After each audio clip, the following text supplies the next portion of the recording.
Evan Carter had always believed he understood fear. As a documentary filmmaker who explored abandoned places, shadows and empty halls rarely bothered him, but the email he received that cold November morning felt different, personal, unsettling, and disturbingly direct. It contained only 8 words: "This place remembers you. Come before sunset." There was no sender, no signature, only a blinking location pin that led to a remote mountain town called Brindlewood Ridge. Evan had never been there in his life, or so he thought. Still, something deep inside him, the faint echo of a memory he could not place, pulled him toward it. Against better judgment, he packed his backpack with his camera kit, extra batteries, a flashlight, and his voice recorder. The air was unusually still when he stepped outside. The sky, heavy with thick gray clouds, looked like it hadn't seen sunlight in days. Driving toward Brindlewood Ridge felt like entering a different world. The road twisted between forests of tall, ancient pines that swallowed the daylight. Fog rolled across the asphalt like living smoke. Evan felt a strange pressure behind his eyes, like an old memory begging to surface but unable to break through. By the time he reached the town's entrance, daylight was already fading. A wooden board stood by the roadside with peeling red paint spelling, "Welcome to Brindlewood Ridge." Below it, someone had scratched a second message into the wood: "Turn back before she remembers you." Evan shook off the chill forming in his spine and drove deeper into town. Brindlewood Ridge looked frozen in time. Old brick buildings, broken signs, windows dark and lifeless. Not a single person walked the streets. No birds sang, no dogs barked, even the wind felt hesitant, barely brushing the leaves. He stopped at the only gas station in sight. Inside, a frail elderly woman behind the counter looked up slowly. Her eyes widened instantly. Her breath trembled out. No, this can't be. "You shouldn't have come back." Evan frowned. "I think you have me confused with... Leave," she whispered sharply, cutting him off. "Before the house knows you're here." "The house?" he repeated. She stepped back, fear overtaking her expression. "It remembers every face, every voice, every broken promise, especially yours." Before Evan could ask anything else, she turned away and disappeared behind a curtain, refusing to speak another word. The door chimed as Evan stepped back out, the cold wind biting his face. The location pin led him out of town, up a narrow gravel road twisting into the forest. The trees grew denser, their branches arching overhead like skeletal hands. At the top of a lonely hill stood a massive Victorian mansion, blackened by rot, its windows shattered, its tall frame leaning slightly yet unnervingly stable. It seemed to breathe with the wind. Heart racing, Evan approached the front porch. That's when he saw it. A wooden sign hanging from a rusted nail, carved neatly and freshly. "Welcome back, Evan Carter." His blood ran cold. He looked over his shoulder, half expecting someone to jump out, but the hill was silent. "Okay, someone's messing with me," he whispered, though he didn't believe it. He raised his camera to record, hands trembling slightly. The air around the house felt dense and heavy, almost electric. When he pushed the door open, the wood groaned with a deep, almost human sigh. Inside, the house smelled of damp wood, mold, and something metallic. The floorboards creaked beneath his boots, but the sound felt delayed by a second, as if echoing from somewhere deep within the house instead of directly under him. He switched on his flashlight. Shadows scattered across the walls, shifting in unnatural ways. Something about the house felt aware. Watching, he stepped into the main hallway, filming everything. Ornate wallpaper peeled in long strips, and a grand staircase rose like a dark spine into the upper floors. Portraits on the walls showed faces that had faded into ghostly blurs except for the eyes. Strangely sharp, watching him. A whisper suddenly brushed past his ear, faint but unmistakable. "You came back." Evan spun around, flashlight trembling. "Hello?" he called out. "Anyone here?" Silence. But then, the hallway behind him had changed. It was longer, much longer. The staircase was no longer on his right. It was now completely gone. A door appeared where none had been before. Evan's breath hitched. The hell! He walked forward cautiously. The floor creaked with each step, echoing in a way that felt too long, as if someone or something else walked with him. He opened the new door. Inside was a room filled with old reel tapes, stacked on metal shelves that bowed under their weight. Dust coated everything, except one tape. Its label looked fresh, ink still glossy under the flashlight. It read, "Evan Carter, return visit 3rd." His heartbeat thundered in his ears. Hands shaking, he inserted the tape into the reel machine in the corner. Static filled the room before a voice emerged. His own voice, older, exhausted, frightened. "Evan, if you're hearing this, the house has taken your memories again. You've been here before, many times. It wants them all. It wants you." Evan stumbled backward, breath shallow. The recording continued. "You can still escape, but not if you stay long enough for it to..." A violent scream erupted from the tape before it abruptly cut off. The room went silent again. Evan's flashlight flickered. Somewhere deep inside the house, footsteps echoed. Slow, heavy, getting closer. Evan backed away from the shelves, pulse pounding. The house had recognized him, and it wasn't alone. Evan's breathing quickened as the heavy footsteps echoed closer, each one vibrating through the wooden floor, as if the house itself had a heartbeat. The sound wasn't rushed. It was slow, confident, deliberate, like something that already knew exactly where he stood and had no need to hurry. He closed the tape room's door quietly, pressing his ear against the peeling wood. The footsteps stopped on the other side. Silence fell so thick it felt suffocating. Then, 3 soft knocks, tap, tap, tap. Evan clamped a hand over his mouth, forcing himself not to gasp. The door handle twitched, once, twice, then stilled. After a few seconds, the footsteps retreated deeper into the house, fading like something sinking into water. Evan waited until he could no longer hear anything. Then he forced his shaking legs to move. The hallway he stepped into was not the same hallway he had entered earlier. The wallpaper had changed color, from a faded blue to deep red. The floorboards were darker, glossier, almost wet-looking. A chandelier hung overhead, swaying ever so slightly even though no breeze was present. Evan swept his flashlight across the corridor, trying to understand the layout. But the more he looked, the more the hall seemed to stretch, extend, and pulse like a living organism. "Okay, Evan," he whispered to himself. "Stay calm. Document everything. Find the exit." He lifted his camera and began recording again. His voice sounded small in the vast, shifting corridor. As he walked, the portraits on the walls watched him intently. This time, the eyes weren't just sharp. They tracked him. He could feel their gaze sliding across his back like cold hands. He spun around suddenly. The portraits were still. But the eyes, they were pointed directly at him. He tried a door on his left. It opened with a long, painful creak. Inside was a child's room. Pink wallpaper, small wooden bed, toys scattered on the floor, everything covered in a thick layer of dust. A small rocking horse stood in the corner, motionless. Then it started rocking, slowly, rhythmically, as if a child were sitting on it. Evan's flashlight flickered. "Hell no," he whispered. He stepped back, but the rocking grew faster. The bed sheets began moving, as if someone were crawling beneath them. Small indentations appeared on the mattress. Tiny footprints, moving toward the edge of the bed. Evan fumbled for the door, slamming it shut. The rocking stopped instantly. Silence again. He backed away, chest tightening. He hadn't come here for ghosts. He had come for answers. The hallway stretched once more, forcing him deeper.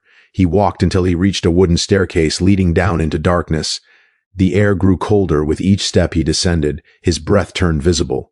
The basement smelled of damp soil and rusted metal. His flashlight cut through the blackness, revealing shelves filled with jars, hundreds of them, each containing what looked like old letters, broken trinkets, and scraps of torn photographs. He lifted a jar. Inside it, folded carefully, was a torn piece of paper with his handwriting on it.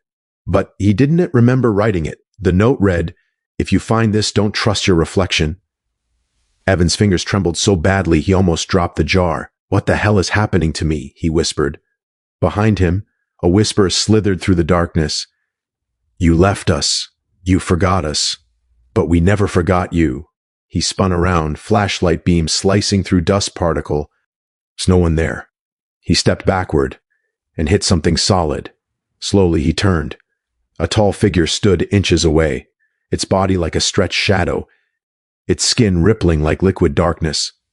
It had no face, only the impression of one, as if someone had erased its features.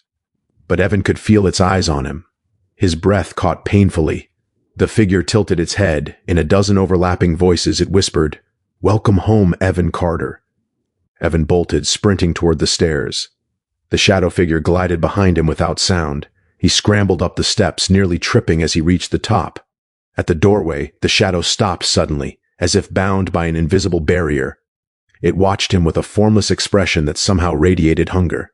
Evan slammed the basement door, chest heaving. He had to get out, now. He turned toward the main door, now visible at the end of the hall. Its frame glowed faintly as if inviting him. He ran full speed, hope rising in him.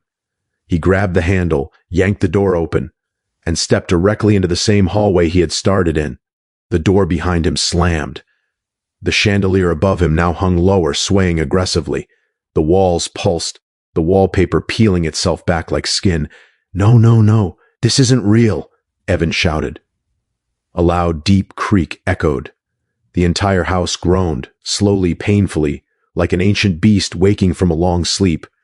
Then he saw it, a mirror at the far end of the hall. It hadn't been there before. His reflection inside the mirror didn't mimic him. It stood still, watching him, smiling slowly. Evan's body went cold. He whispered, "Who are you?" His reflection answered in a calm, chilling voice that wasn't his own. "I'm the part you left behind." The mirror rippled like water. Evan stumbled back, heart thundering. The reflection stepped forward, 1 foot out of the mirror. Shadows clinging T. Oh, its body like smoke. Evan ran. The house laughed. A deep rolling laugh that echoed from every wall. He sprinted blindly through twisting corridors, each turn leading him deeper, darker, further from anything familiar. The house was shifting faster now, doors appearing and disappearing, halls stretching and contracting, portraits melting into grotesque faces that whispered his name. He reached another room, large, circular, with a domed ceiling. Candle flames flickered even though no candle was lit. In the center of the room stood a table, and on that table was a single Polaroid photograph. Evan approached slowly. The picture showed him standing inside the mansion with the shadow figure behind him. Below the photo was a caption written in thick black ink. "Visit Fourth. Memory extraction incomplete." A wave of nausea hit him. "Visit 4?" He staggered backward. The room's walls shook. The floorboards curled upward like snapping jaws. The house was waking up, and it wanted him whole. Evan staggered out of the circular room, heart pounding so loudly it echoed in his skull. Every breath scraped painfully against his lungs. The photograph in his trembling hands felt heavier than paper, like evidence of a life he couldn't remember living. Visit Fourth, meaning he had been here 3 times before this, meaning the memories he trusted, his childhood, his entire life outside this mansion, could be lies stitched over holes the house carved out. The hallway outside the room had changed again. The walls were narrower, squeezing inward like a throat. The wallpaper, once red, was now blackened and bubbling. From between the cracks, dark liquid seeped out, thick and slow. It reeked of iron, of blood. Evan backed away, unable to stop the panic rising inside him. He whispered to himself, "There has to be a way out. There has to be." But the house answered with another long goo. Turl groan, wood bending, walls shifting, floors breathing. The sound vibrated through his bones. A child's laughter broke through the silence, soft, innocent, cold. Evan whipped around, flashlight trembling. Down the hall, just barely visible, a small girl stood barefoot in a white nightgown, her hair covering her face. Her hands clutched a teddy bear missing one eye. She tilted her head at an unnatural angle, watching him through the strands of hair. Evan managed a shaky whisper, "Hello? Are you real?" The girl giggled and took 1 step forward. The lights above flickered violently. She took another step, and her head snapped upright, revealing her face. Her eyes were hollow sockets filled with swirling black mist. Her mouth stretched too wide. "You left me here, Evan," she said in a voice layered with dozens of others. "No, no, I don't know you," he cried. Her smile widened. "But we know you." Before Evan could blink, she vanished, like smoke blown away. His flashlight dimmed to a narrow beam. He stumbled backward until his shoulder hit a door. Without thinking, he pushed it open and fell inside, slamming it behind him. He found himself in what looked like the mansion's study. The room was lined with tall shelves overflowing with ancient books. A grand desk sat near a cracked window that looked out into a swirling fog. Papers were scattered across the desk. Handwritten notes in a frantic, scribbled style. One paper caught his eye. It was written in his handwriting. It said, "The house takes memories because memories are doors. The more you forget, the more it owns you. Don't let it take your name. Another note, your reflection isn't you, it's what the house wants you to become. Another, if you reach the heart room, you might escape. But the heart room moves. Evan picked up the last page, a rough map of the mansion. Hallways crossed. Out. Rooms circled. Notes scribbled. Hallway loops here. Basement equal to unsafe after midnight. Don't trust voices behind doors. Mirror room equal to trap. Heart room only opens for the original. Original? Evan muttered. What does that even— A loud crash sounded behind him. He spun around. The study's window had cracked further, but that wasn't the source of the sound. Something was moving behind the bookshelf, slowly. Sliding. Like something huge dragging itself across the floor. The bookshelf shifted. A deep voice, distorted like an old radio, whispered, "Ivan." Evan bolted for the door, only to find it locked.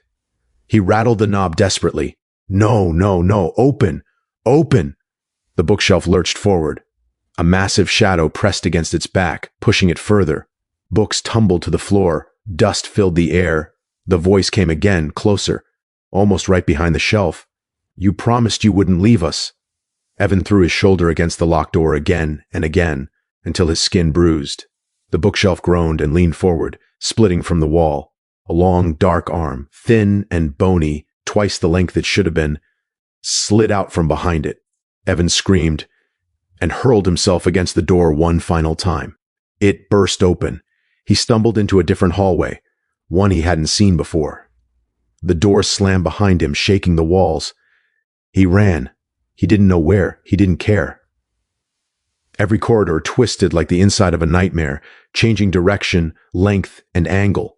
Some hallways slanted upward like ramps, others dipped like sinking floors. He passed a room filled with hundreds of clocks ticking out of sync, a kitchen where every cabinet shook violently, a parlor room where dozens of mannequins sat around a table as if waiting for a meal. Finally, he collapsed against a door, chest heaving. He pushed it open. The air ins. It was warm. Still, Evan stepped into a circular room, different from the one before. This one glowed faintly with a reddish pulse, like the heartbeat of a giant creature. The floorboards throbbed rhythmically, illuminating carvings on the walls that shifted in the light. In the center of the room stood a massive ancient mirror. Its frame was carved with twisted faces, screaming, crying, hollow-eyed, and in the reflection, Evan saw himself, but not the version standing in front of the mirror. The reflection Evan wore different clothes, old-fashioned, dirt-stained. His hair was longer, his face gaunt, his eyes hollow. The reflection stepped closer to the glass. Evan whispered, trembling, "Are you— me?" The reflection smiled sadly. "I was— before you replaced me." Evan froze. "Replaced?" "The house keeps one of us," the reflection said softly. "Every time one Evan leaves, another takes his place. That's how the house stays alive." Evan shook his head violently. "That's impossible. That's insane. You've escaped before," the reflection continued, "but each escape costs you memories. Soon, there won't be anything left to take." Evan backed away, horror creeping through him. The reflection pressed a palm to the mirror. "The heart room can free you, but only if you accept something first." Evan swallowed. "Accept what?" The reflection's smile vanished. Its voice deepened. "That one of us has to stay behind." The mirror cracked slightly. Evan stumbled back. The reflection lifted its head, eyes glowing. "Choose quickly, Evan. The house is coming." Behind him, the hallway groaned, and the shadow creature slid into view. And the house, now fully awake, whispered from every wall, "Someone must stay." Evan's mind raced, terror clawing at every thought. The shadow figure in the hallway crept closer, its elongated arms scraping along the walls like claws on. "Stone." The house groaned again, louder this time, almost as if it were a living thing breathing through the floorboards and ceiling. The reflection in the heart room mirror had stopped smiling. Its face was expressionless, yet Evan could feel the weight of its gaze crushing him, judging him. "Choose quickly, Evan. The house is coming," the reflection's voice echoed in his skull. Evan stumbled backward, panic overwhelming logic. He glanced toward the only exit, the staircase leading to a faintly lit doorway. But as he ran, the hallway stretched impossibly, walls bending inward like a constricting tunnel. Each step seemed heavier than the last, as if the floor itself tried to pull him down.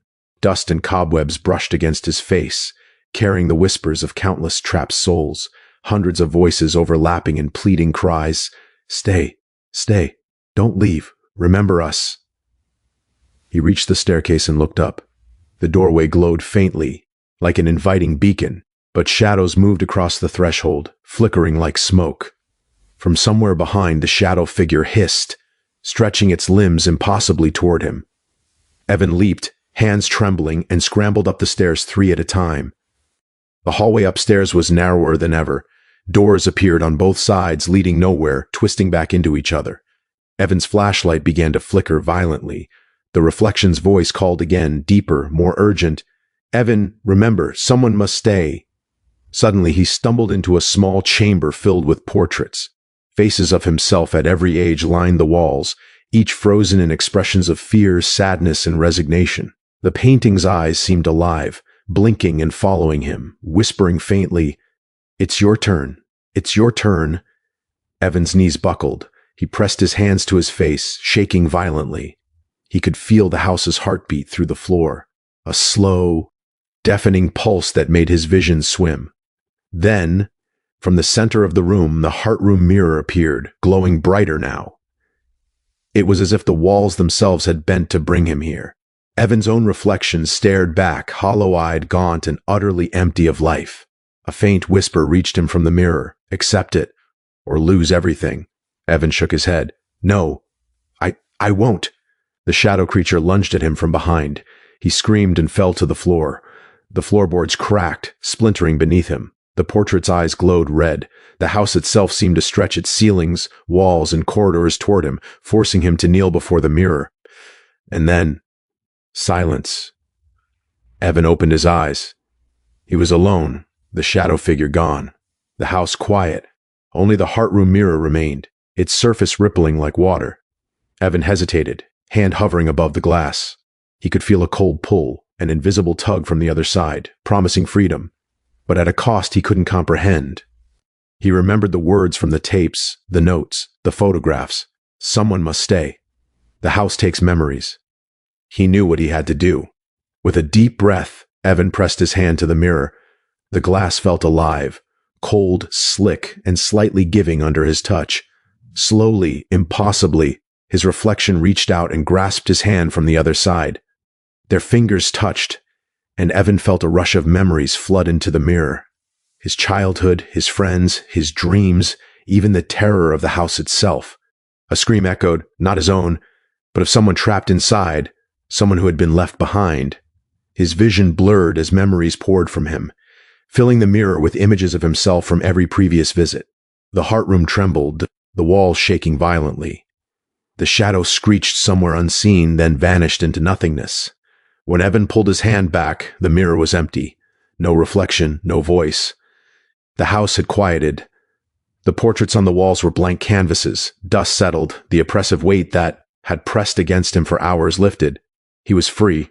Shakily, he approached the front door. The hallway seemed normal now. The door opened easily. Outside, the fog was thinning, morning sunlight breaking through the clouds. Evan stumbled into the fresh air, heart pounding. Behind him, the mansion loomed silently on the hill. The windows reflected the sun's rays, but he didn't see any movement inside. He turned and ran toward the town. Brindlewood Ridge seemed almost ordinary now, but the signs of abandonment remained.